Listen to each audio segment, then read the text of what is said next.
Я бы рассматривал этот проект комплексно, как реставрацию некоего старого ансамбля, в центре которого стоит храм.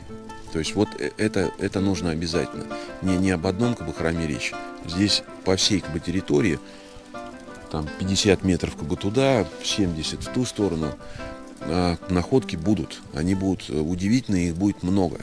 Я предполагаю, что будут сотни находок. Если все пройдет удачно, могут взять и подтвердить, что это по своей конструкции, по архитектуре, это базилика, которые перестали строить в Европе в 8 веке. И вот если мы найдем конструкции базилики, то тогда уверенно мы можем говорить, что это 8 или более ранний период. Это могут оказаться своды ниже лежащего этажа, о котором сейчас